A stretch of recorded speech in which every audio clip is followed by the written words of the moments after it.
I have read everything Rick Remender has written. These are his 5 best, and you should definitely check them out. Rick Remender is a unique creator. He's somebody like Mark Millar, Daniel Warren Johnson, somebody who has a long history of creating original IP who's both exciting and captivating. He makes unique characters, worlds, and places you never thought you would go, all from the same brain. I had a great chance to meet him last year at Revenge of Comics and Pinball. They did a little small convention there. Turns out he's just as awesome as you would hope he would be. He also does these ultra oversized hardcover editions of his work, like these.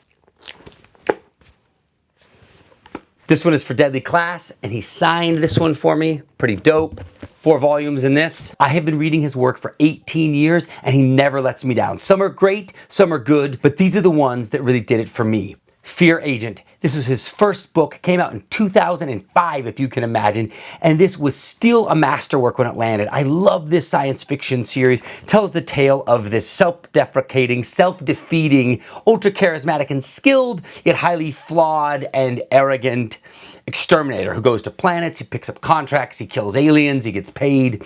He also has this sordid past with his wife. He also has this sordid past with the industry and corporation he's been working for. He finds himself into a time bubble. He gets betrayed. He ultimately his own enemy. Tony Moore's work is just absolutely outstanding in this book. Some of his best.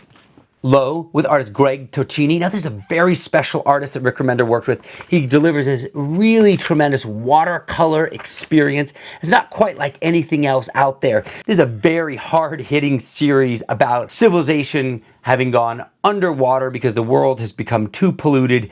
All the political treachery between the elite and the lower class, and this family that ultimately goes out to try and find a means to save the civilization because they're running out of air and it's going to collapse.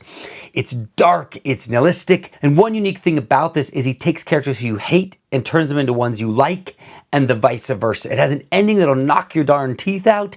Certainly worth a read. A Righteous Thirst for Vengeance. Now, this is unlike any of other Rick Remender's work here. He is a dialogue-heavy guy that's witty and fun, and you can just read his words and chuckle, and they bite. But this was a very silent comic here that deals with this man who bumps into a serial killer at the grocery store and then ultimately ends up at the home of the person he's going to kill. He gets caught up in this dark web of assassinry and corporate power. Never read anything quite like it. It has a pace to it that almost feels like an HBO series. It's just so plotted. Really something you have to check out. There's a very unique voice for Rick. Tokyo Ghost with Sean Gordon Murphy. Now, this team up is really special. SGM is one of the finest artists in comics. He creates a world and he creates machines and vehicles that are kind of unlike anything else you've seen. And this book really relies heavily on this science fiction world that Sean built for Rick. It's a world where excesses have gone to the extreme and civilization is paying the price for that. There is an oppressive corporation / government that runs and rules everything. And the story is about this woman who's part of this rebellion working against it, and her love affair with this enforcer who also unfortunately is working for the bad guys. And the tale really hits you in the gut because it deals with the trauma of somebody who is in love with an addict and all the consequences that come with that. She is torn between him. He can't quite commit to her.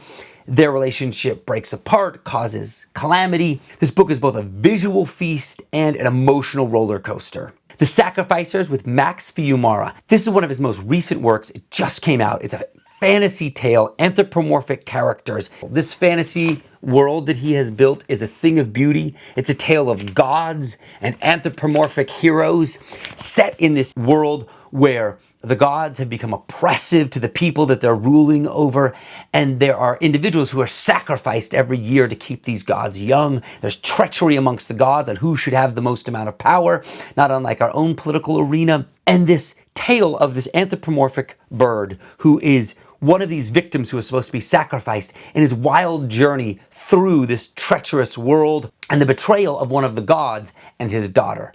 This one hits you in places you don't expect.